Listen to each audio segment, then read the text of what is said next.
Hi and welcome to Speedway Pit Stop, an extension of Speedway Thunder from the Mosport International Speedway.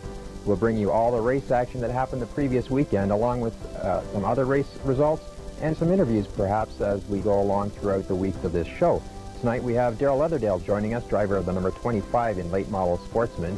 He'll be along a little bit later on, so sit back, relax, don't worry. This pit stop won't end in a few seconds. We're here for the next half hour. We'll take a short break and be right back to Pit Stop.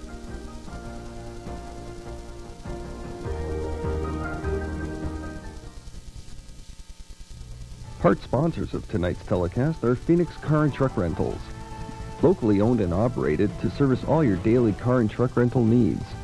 Conveniently located opposite the Oshawa Shopping Center. Find us fast in the Yellow Pages. Get a clear view of the auto racing world. Subscribe to Performance Racing News. Each issue contains articles from international road racing to your local racing heroes. For more information, call 416-922-7223. Still using old-fashioned, outdated business cards? Let ColorTech add the full-color excitement of photography to them. For more information, call 321-8100 or Mississauga 507-0117. ColorTech, part sponsors of this program. Welcome back to Pit Stop. I'm Glenn Butt. Later on, we'll have Darrell Leatherdale in the second half of the show joining us for an interview. But right now, let's get to the race action as we've got lots to talk about. First off with the heats. In the heat number 1, it was the Thunder Cars. Ray Tomsett from West Hill took the win. In second was Terry Shaw, also from West Hill, the number 66 car. And rounding out the top 3, Robin McNiven, the number 91 car. Next in line for the heats, we had the Mosport late models. Joe Gonsalves out of Concord in the number 93 car took the win, followed by Dwight Brown from Willowdale and Rod Sauter, the number 46 car from Port Perry. Next in line, the street stocks took to the track for the first time in the evening, and it was David Lee coming away with the win, the number 09 car from Nestleton. Derek Henderson finished second in number 71 car out of Oshawa, and in third, it was Bob Fish, the number 78 car, also from Oshawa. Next in line for the fourth heat of the night, the late model Sportsman's. Ken Paston with the win in the number 0 car out of Caledon. And then it was Alex Hamilton finishing second, followed by Frank Godot out of Markham in the number 27 car. That rounded out the first set of heats for all the classes that night, Saturday, July 16th. Next in line, the Thunder Cars back out on the track for heat number 5. Richie Minette with the win, a strong run for Richie all night long, the number 5 car. Then Doug Todjon, the current points leader in Thunder Car and defending champion from 1993, finished second. Don Cummings came home third. Moving right along into the sixth heat was the street stocks. Rick Boucher out of Oshawa, the number 32 car, finished first. In second, Glenn Fricker, Pickering native, along with Jim Roster in third out of Bowmanville. That was the 6th of 12 heats from Saturday night. In the 7th heat, the win went to Jamie Keller in the number 94 car out of Cannington. And the 8th heat was the street stocks once again, and they put on a fantastic show as Derek Henderson in the number 71 car lost the right front wheel on the last lap in turn 2, putting him into the wall. Derek was running third at the time. David Lee and Royce Jones, the number 09 and 10 cars, crossed the checkered with about a bumpers apart from each other, separating the two of them. Neither of the drivers knew exactly who had even won the race. They both pulled up to the start-finish line to grab the checkered flag for a victory lap, and it was the 09 of David Lee with the checkered flag in hand taking the victory lap. Royce Jones finished second. The 9th heat of the night, the Thunder Cars back again. Richie Minette with the win, the number 5 car out of Georgetown. Second went to Dan Robinson out of Scarborough, the number 2 car. And finishing third in the number 6, also from Scarborough, was Scott Harrison. The 10th heat of the night, the Mosport late model, saw Joe Gonsalves back into the victory circle once again in the number 93 car. And finishing second was Andy Salmers out of Janetville, the number 11 car. And in third, Dwight Brown, the number 2 from Willowdale. The second last heat of the night, the street stocks. Andy Warbutton took the win, the number 24 car, followed by Glenn Fricker out of Pickering, and Joe Millette finished third in the number 47. Late model sportsmen rounded out the heat action from Saturday night, and it was Alex Hamilton, the number 17 car from Priceville, taking the win. Gary Mead, the number 88 out of Aurelia, finished second in his Thunderbird, followed by Ken Paston out of Caledon in the number 0 car. That was the exciting heat action as we look forward to the features. They'll be right back after this short break.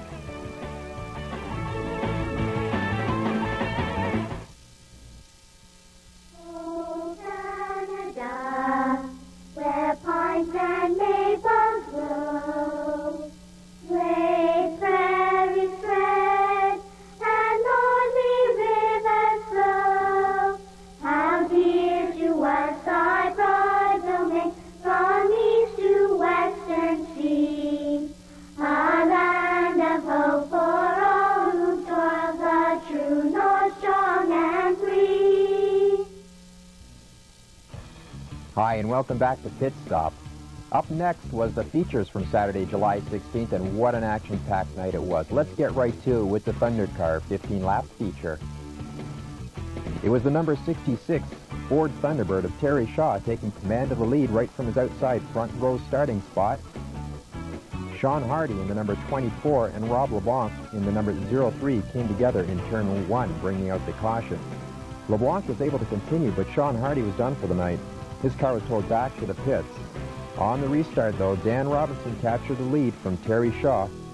Dan's lead only lasted until the last lap as Richie Minette, running strong all night, started 5th and was pressuring Dan from the halfway point of the race, and then moved to the inside of Robinson on the back straight and held that line right into turn 1 and took over the number 1 spot on the last lap.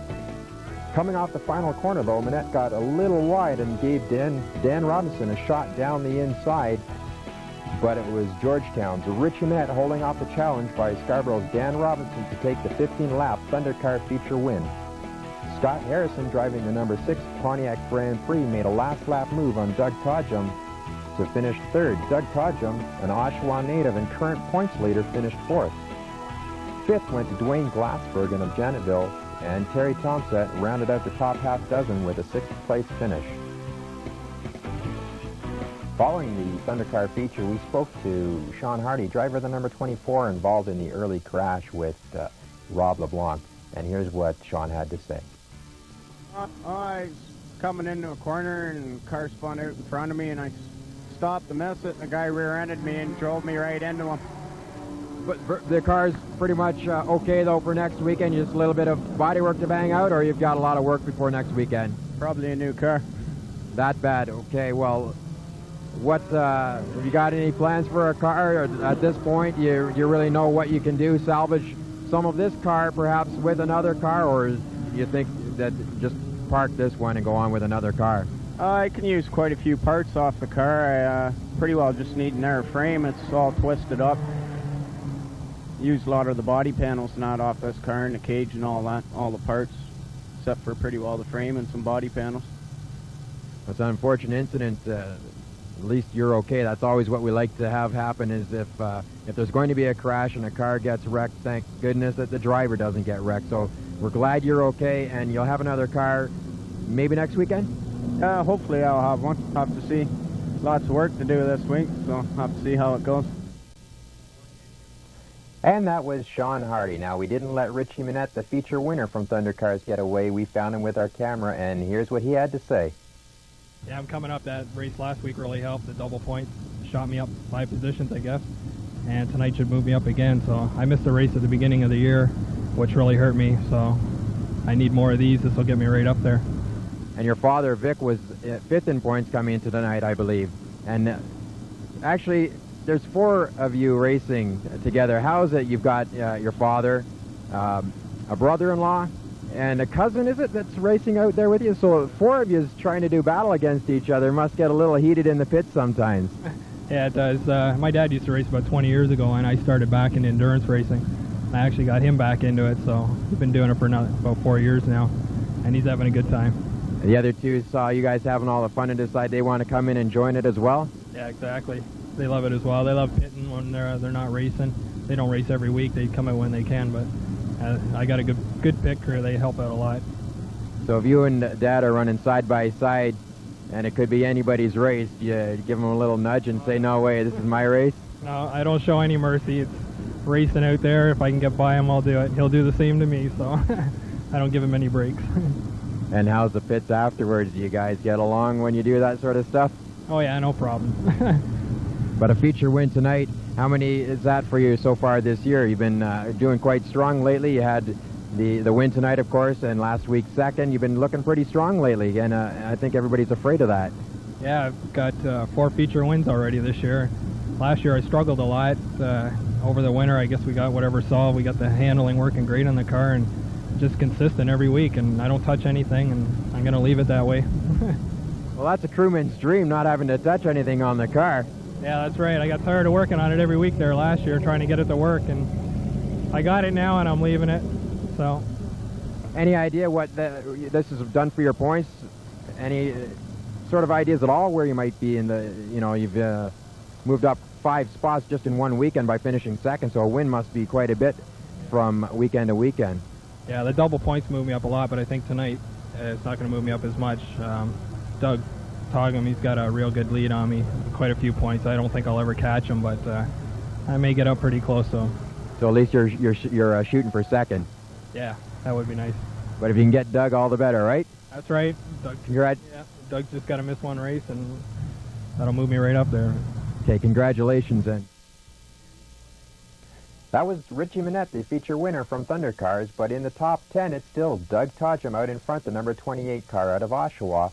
Doug, with 670 points, leads Rob Fulton from Oshawa as well in the number 21 car with 628 points. Dwayne Glassbergen from Janetville, the number 72 car, sits third with 612 points.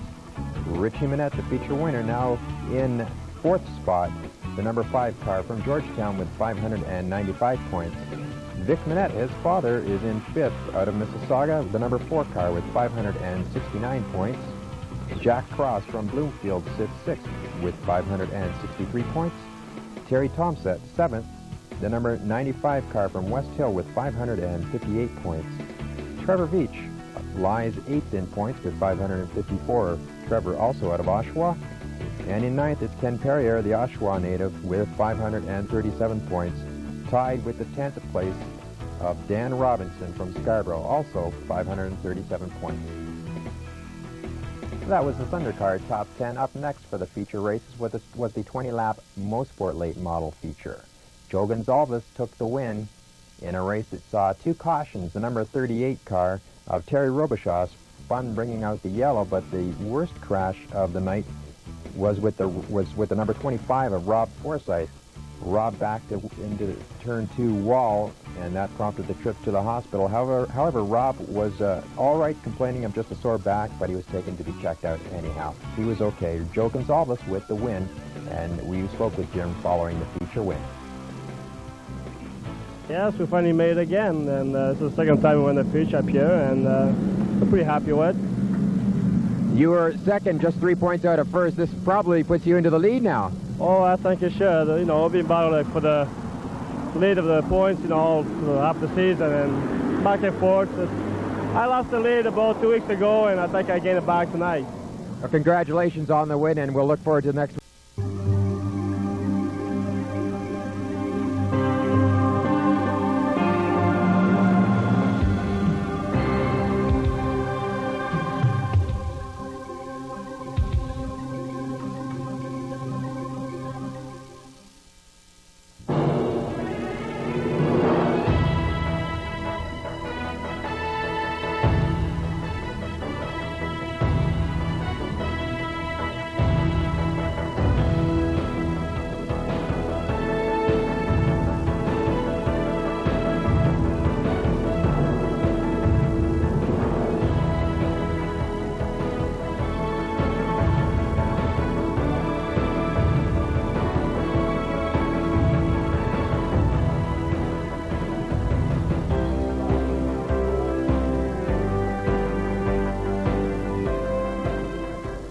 Hello and welcome to Speedway Pit Stop, the show where we try and bring you just a little bit closer to the action at the Mosport International Speedway. We wrap up the weekend's results, give you the top 10, and do driver interviews as well. And if time permits, we'll try and get in some other neat stuff as well for you. Today we've got Andy Warbutton joining us in the second half of the show, the driver of the number 24 car leading points in street stock. We'll take a short break and be right back, but hang on and relax because this is a 30-minute pit stop, but you'll enjoy it.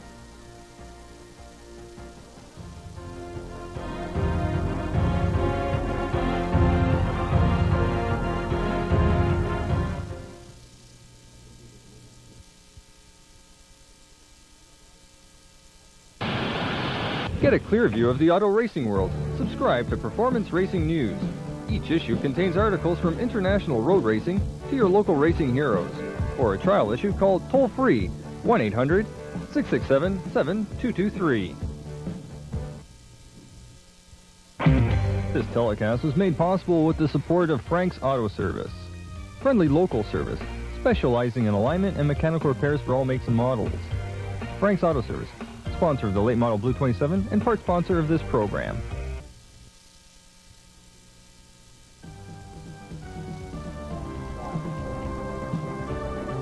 Welcome back to Speedway Pit Stop. We have plenty to talk about. I'm your host, Glenn Butt. So let's get started with the features in Thundercar. 34 cars took the green flag on the 15-lap race.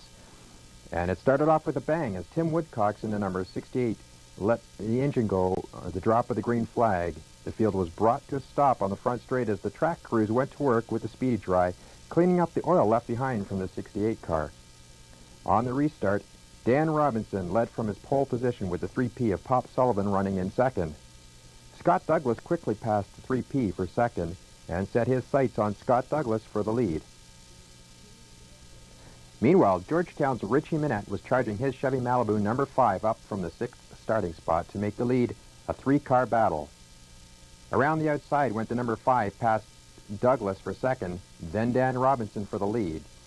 For 2 laps, Richie Minette was credited with the lead, but only by the margin of a bumper, as Dan Robinson, a native of Scarborough, was not letting Minette have the lead without a challenge.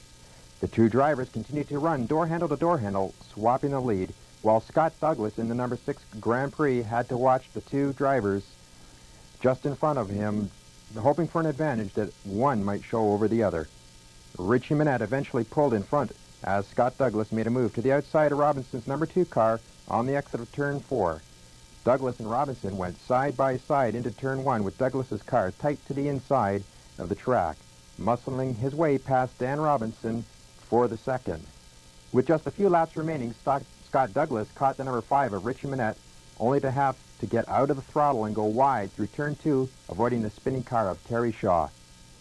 Shaw's second spin of the night did not produce a yellow flag, so Minette's lead was increased over Scott Douglas. From this point on, Richie Minette in the Sherway temperature control Timeless Treasures number 5 Chevy Malibu was never challenged again, as the Georgetown native went on to claim the 15-lap Thundercar feature for the second consecutive week. Scott Douglas finished second, while Dan Robinson held off a challenge by Terry Tomsett to take third. Following the race, I spoke to Richie Minette, and here's what Richie had to say. Congratulations, that's back-to-back feature wins and a second before that. Great, thanks a lot. It was another good run today. Kept it off the wall this time, and it was good. I enjoyed it.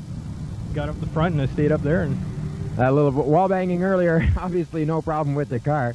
No, it didn't hurt at all. Actually, a ball joint fell out of the bottom, but it was bobbling up and down out there, but it stayed in and seemed to handle a little better even with that falling apart. But congratulations once again on the feature win. Thanks a lot. Richie Minette.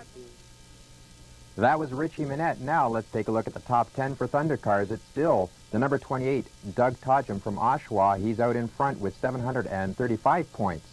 Dwayne Glassbergen out of Janetville lies second with 676 points. Richie Minette now up to third. He has 674 points. And Rob Fulton, he sits fourth, the Oshawa native, with 667 points. Terry Tomsett rounds out the top 5, the West Hill native, with 625 points. Vic Minette next in line with 617 points, followed by Jack Cross at 603. Dan Robinson, he's moving up with 601 in a tie with Trevor Veach for 8th spot, also with 601 points. Rounding out the top 10 for the points championship in 1994, it's Ken Perrier out of Oshawa, the number 9 car with 591 points. Now moving on to the next class on the track, it was the Mosport late models, and we'll have a quick recap of the feature and how it looked from the start. It was Stu Robinson Jr. in the number 63 car taking the lead of the 14 cars of the 25-lap feature. With Andy Salmers, he was lined up in second on the front row. Dwight Brown, the late model points leader, moved past Salmers, taking over second spot on the track. The number 90 car spun, bringing out the yellow flag. On the restart, however, it was Robinson continuing to lead, with Dwight Brown in second and Andy Salmers third. Dwight Brown took to the high side, trying to steal the lead from Stu Robinson, but had to fall back in line as he could not make the pass. However, a couple laps later, Brown moved the 93 Camaro into first place with a pass to the inside of Stu Robinson that took almost one full lap to complete. Dwight Brown's lead was short-lived as the spinning car of Andy Salmers nearly collected Joe Gonzalez, who also spun, bringing out the caution. Going back to the previously completed laps put Stu Robinson's number 63 back in front of the pack for the restart. When the green flag waved, something went amiss in the number 2 Dwight Brown Camaro as he fell off the pace pulling into the pits. Stu Robinson's lead was not safe at all as Reno Montanari was closing in on the race leader. Reno started the number 89 car last in a field of 14 late models and seemed to quietly edge his way forward, mounting a challenge for the lead. And challenge he did. Reno pulled low at the start-finish line, taking control of the number 1 spot with a clean pass on Stu Robinson through turn 1. Reno Montanari pulled away as Stu Robinson began slowing, pulling into the pits just behind Dwight Brown, who also continued in and out of the pits throughout the race. Montanari went on to win, but there was plenty of race action behind him. Pete Shepard was running alone in second, while Terry Robichaud and Rod Sauter battled for third.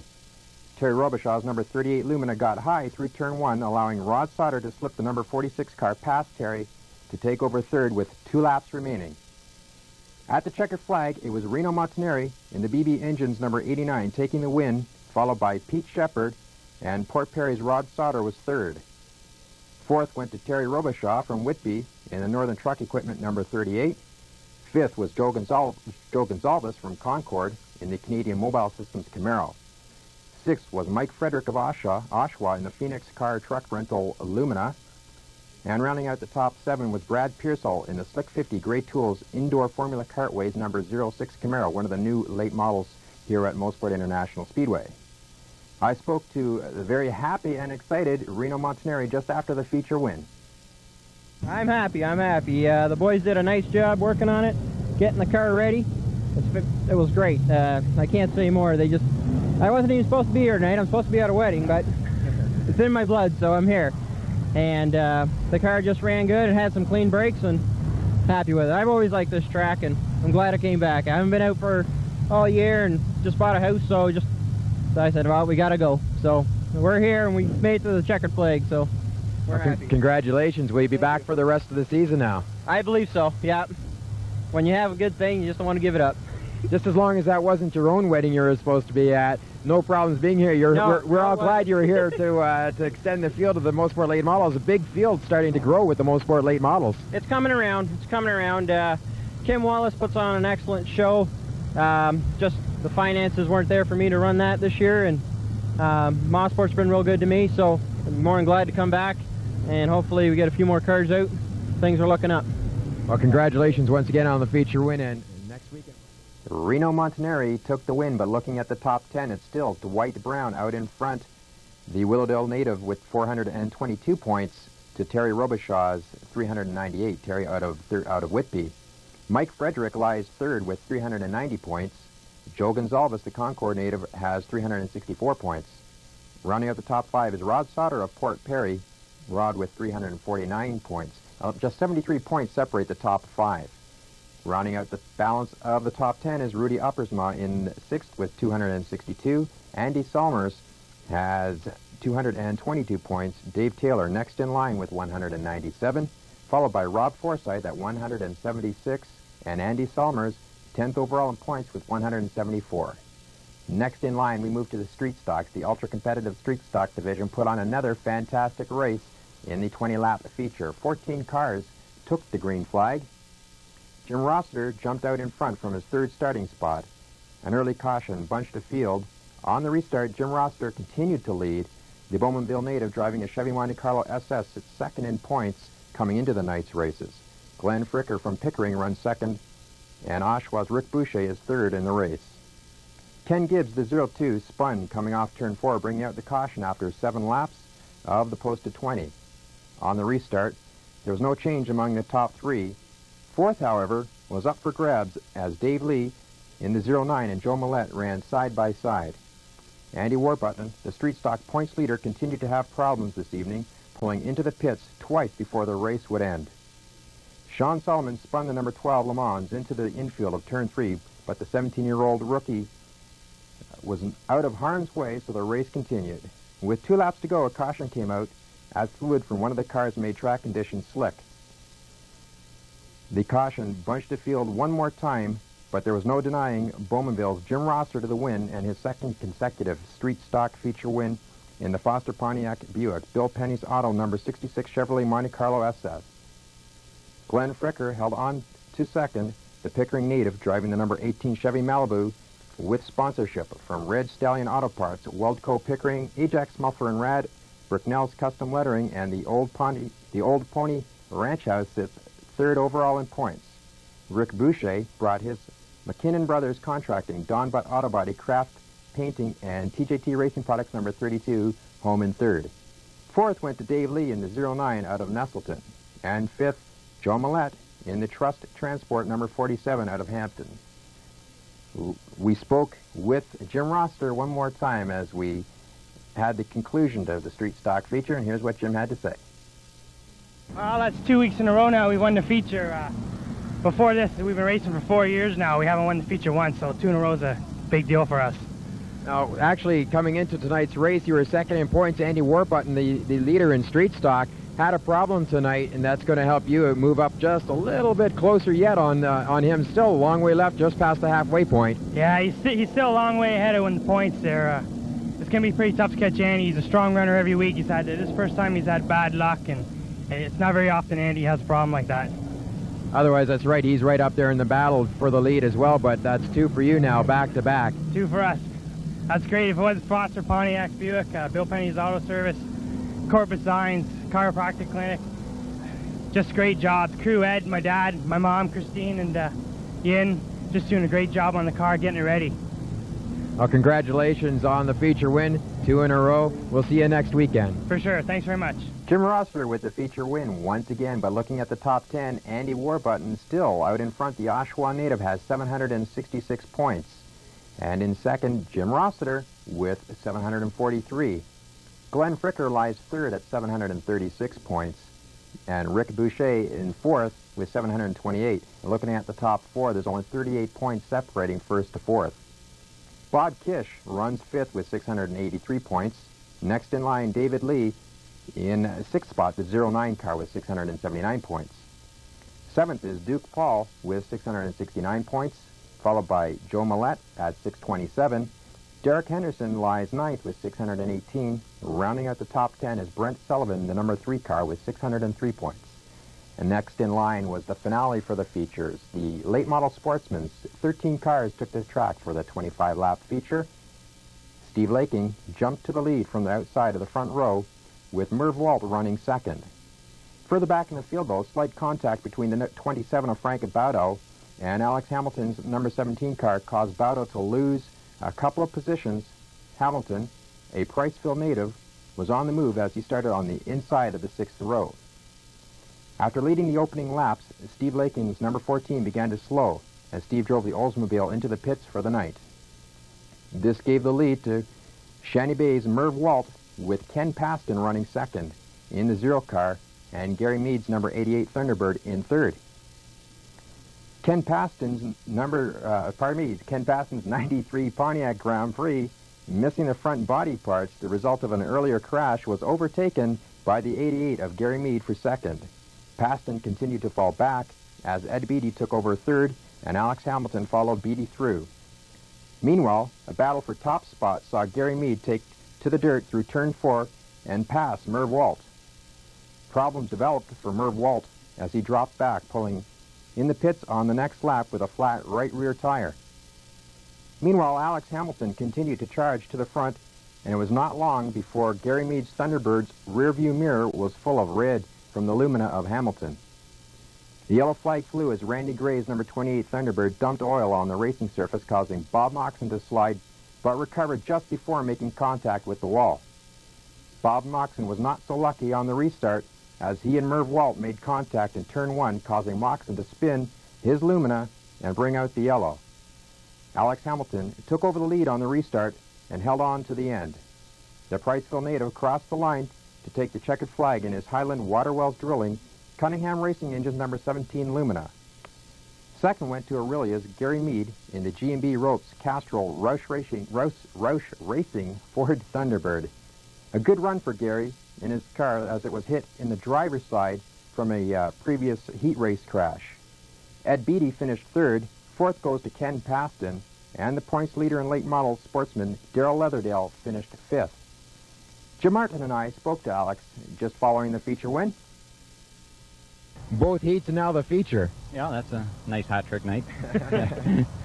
Anybody you'd like to thank once again for bringing you here? Yeah, we'd like to thank all our sponsors, Highland Waterwell Drilling, Cunningham Engines, and Bender Masonry for their support, and our pit crew. Now, you ran third coming into tonight's races for the overall championship. Any idea where you're going to be moving up now? Because the zero car, Ken Paston, he had a rough night, and so did the leader, actually, Darrell Leatherton. Not too bad a night, but he wasn't exactly right up there running for the lead with you. No, I don't know. We might have moved it up one or two, but we'll know next week when we get the points sheet. We got one question on behalf of the rest of the competitors. How long are you going to keep doing this? Well, as long as it takes. Great job tonight again. Congratulations to Alex Hamilton, but look out, it's still Darrell Leatherdale, the top of the late model sportsman points. He has a 95-point advantage on the zero car of Ken Paston. Ken sits second with 656. Third, though, Alex Hamilton moving up ever so slightly. He now has 613 points. Bob Moxon is fourth with 578 points. Gary Mead runs in fifth spot at the moment with 559 points. Ed Beatty lies sixth, 542 points, followed by Steve Barron with 507. Bill Northam has 495. Grant Edwards at 473. And to round out the top 10, it's Randy Gray with 398 points. Well, that concludes the features from Mosport International Speedway. We'll take a short break and visit our sponsors. When we come back, we'll have Andy Warbutton with us, the number 24 Street Stock points leader. We'll be back in just a moment. Get a clear view of the auto racing world. Subscribe to Performance Racing News. Each issue contains articles from international road racing to your local racing heroes. For a trial issue, call toll-free 1-800-667-7223. This telecast was made possible with the support of Frank's Auto Service. Friendly local service, specializing in alignment and mechanical repairs for all makes and models. Frank's Auto Service, sponsor of the late model Blue 27 and part sponsor of this program.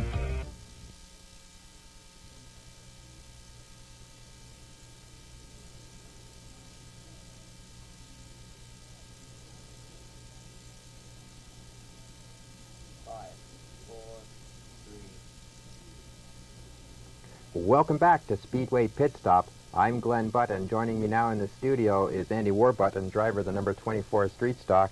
Andy, welcome to the studio. Hi, Glenn. Nice to be here. Now, you're leading the points, and Jim Rossiter says that you're out in front by a long ways, but you look at this, and it's only 23 points. Yeah, we didn't have a very good weekend last Saturday. We had a valve let go in the practice, which came down and broke the piston, so we were limping around on 7 cylinders for the night. So Jim Rossiter, the second-place car, won the feature and gained quite a few points on us. We're still in the lead, but it's getting smaller and smaller all the time. How many points for a feature win?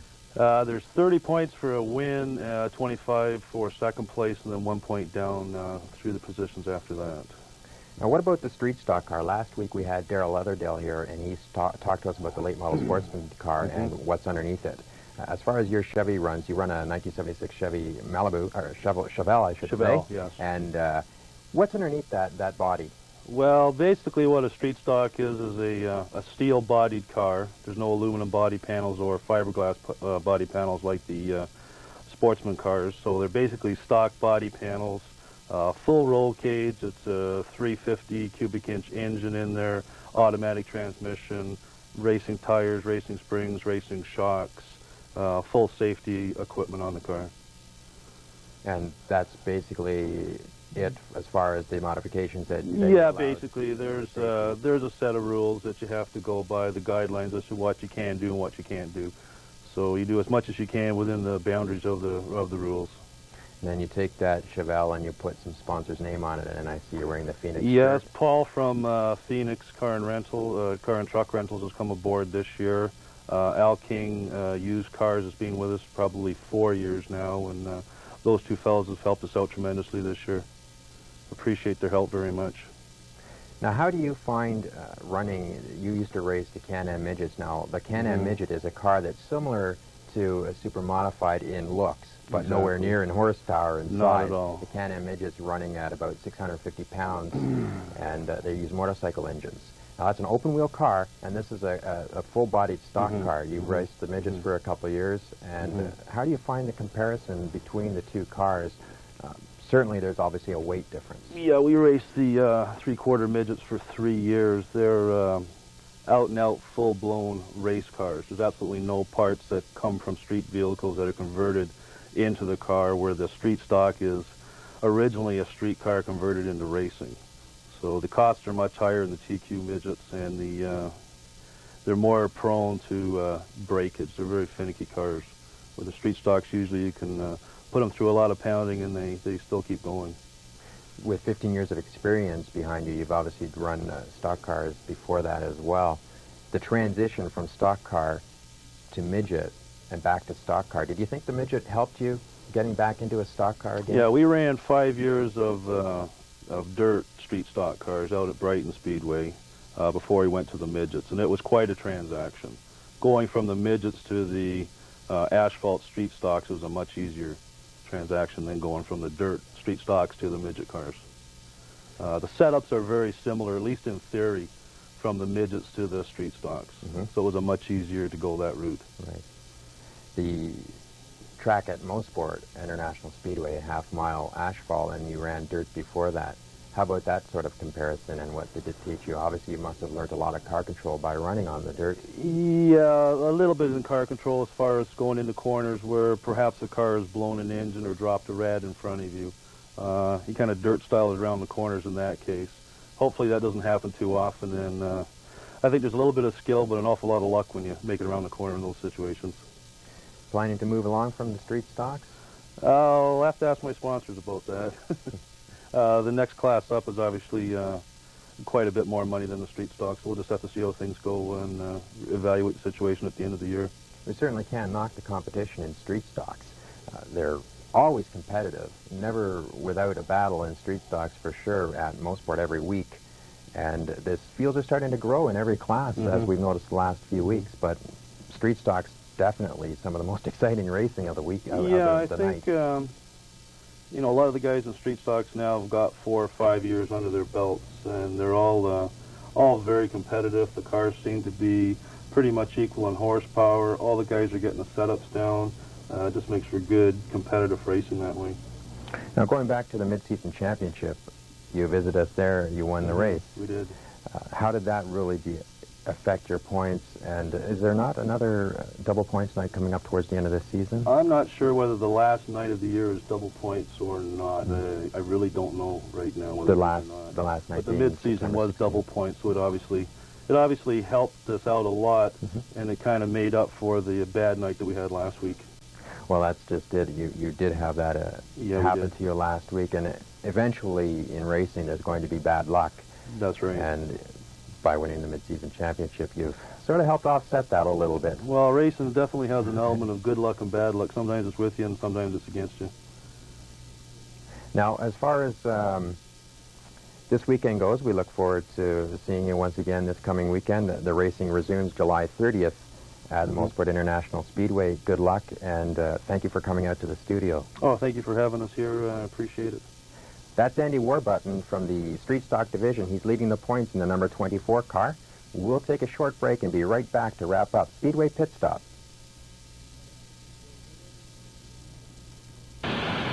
Get a clear view of the auto racing world. Subscribe to Performance Racing News. Each issue contains articles from international road racing to your local racing heroes. For a trial issue, call toll-free 1-800-667-7223. This telecast was made possible with the support of Frank's Auto Service. Friendly local service, specializing in alignment and mechanical repairs for all makes and models. Frank's Auto Service, sponsor of the late model Blue 27 and part sponsor of this program. Welcome back to Speedway Pit Stop. I'm Glenn Butt. Now we just look towards the weekend as the Mosport International Speedway resumes action. Saturday, July 30th, Andy Warbutton, who was just here with us, will be there to defend the Street Stock Championship. And we hope that you join the Speedway Thunder cars at the Mosport International Speedway. Also on tap this weekend, the Indy cars resume their action at Michigan International Speedway. Al Unser Jr. still atop the points with 127 over teammate Emerson Fittipaldi. Paul Tracy lies fifth with 74 points. The Winston Cup cars have the weekend off. However, the Busch Grand National cars move to Hickory, North Carolina, as they continue on with their season. And the Formula One action will resume in Germany. Michael Schumacher out in front with 72 points over Damon Hill at 39. Leading the Winston Cup Championship now is Ernie Irvin with 2,739. Dale Earnhardt lies second with 2,723 points. And Mark Martin rounds out the top three with 2,481. Well, that's it for Speedway Pit Stop this week. Hope you'll join us next week, same time. I'm Glenn Butt, just leaving you with this one reminder. Race car, spelled backwards, is still race car. We'll see you next week. Tune in next week to Speedway Pit Stop, the same time as we'll have the Mosport International Speedway racetrack director, Brian Bassett, in, and he'll talk technical with us. That's next week on Speedway Pit Stop.